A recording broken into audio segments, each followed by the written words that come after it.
हरियाणा के अंबाला जिला से एक हृदय विदारक और विचलित कर देने वाला मामला सामने आया है, जिसने समाज को सोचने पर मजबूर कर दिया है।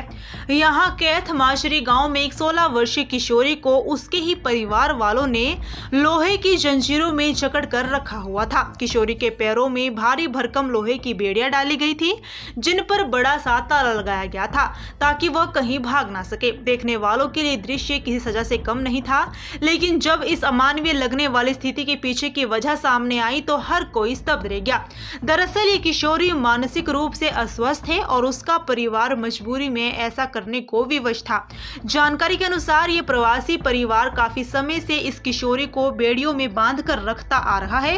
परिवार के मुताबिक किशोरी कई बार बिना बताए घर से निकल जाती थी और कई बार लोगों द्वारा उसके साथ अनुचित व्यवहार भी किया गया था। इससे परिवार के सदस्य बेहद डरे हुए थे। मजबूरी में उन्होंने उसे घर में ही जंजीरों से बांध कर रखना शुरू कर दिया ताकि वह सुरक्षित रह सके। लंबे समय तक बेड़ियों में बंधे रहने के कारण किशोरी के पैरों पर गहरे निशान पड़ गए हैं। इस दर्दनाक स्थिति की जानकारी मिलने पर सामाजिक संस्था वंदे मातरम दल के संस्थापक भरत सिंह ने तुरंत कार्रवाई की। उन्होंने बताया कि उन्हें सूचना मिली थी कि एक मानसिक रूप से बीमार किशोरी को उसके घर वाले जंजीरों से बांध कर रख रहे हैं।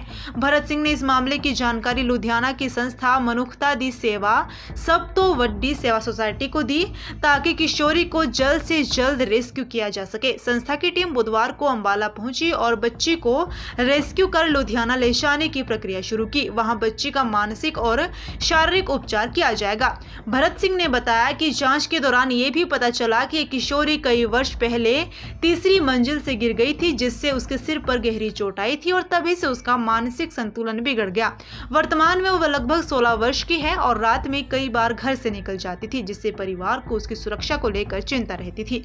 संस्था के सदस्य ने बताया कि इस बच्ची के अलावा एक अन्य 16 वर्षीय किशोर को भी रेस्क्यू किया जाएगा, जो मोबाइल की लत से ग्रस्त है।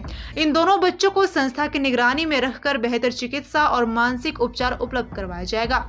ये घटना समाज को ये सोचने पर मजबूर करती है कि मानसिक बीमारियों के प्रति जागरूकता और उपचार सुविधाओं की कितनी सख्त जरूरत है।